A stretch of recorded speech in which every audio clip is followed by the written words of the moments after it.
Hi everyone, welcome to a new month, and the word for the week is taken from 1 Kings chapter 20 verse 14, and it says, "And Ahab said, By whom?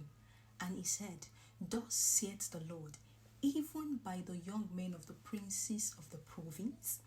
Then he said, Who shall order the battle? And he answered, Thou.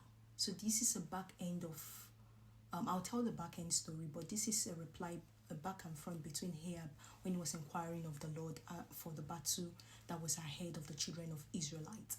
So the back end of the story, as it was recorded in chapter 20, God led the Israelites to victory against the Syrians. It was even recorded they had in that chapter they had two victories, two wars, and they had victory. So in the preceding verses, Benihadad, the king of Syria, assembled a very vast army accompanied with 32 allied kings, and this formidable military threat was against Israel, and his demands were just so audacious. It was recorded, he said, Your silver and your gold are mine, your loveliest wife and children are mine.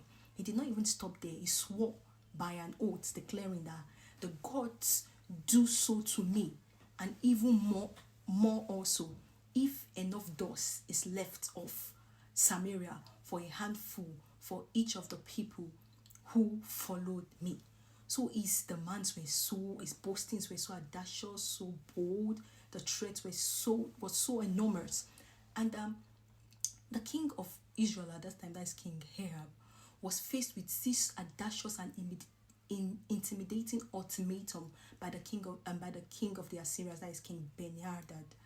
And out of fear, out of desperation, he sought counsels from the elders on what to do, and they counseled him. But all of a sudden, as it was recorded in that chapter, unexpectedly a prophet appeared with a divine message, stating and declaring that victory was assured for the children of Israel. But King Ahab struggled to comprehend how that will happen. If I were to be the one, I will also not want to believe that, because of the vast army that they had, the threatening talks from the king of Assyria. So by that, he now asks, who will lead us into victory? Looking at all the armies and the military leaders, he could not fathom how such victory would be possible. Then he had to inquire and ask of the Lord, by whom? Who will lead this battle? And then God's instruction, or God's answer, came through the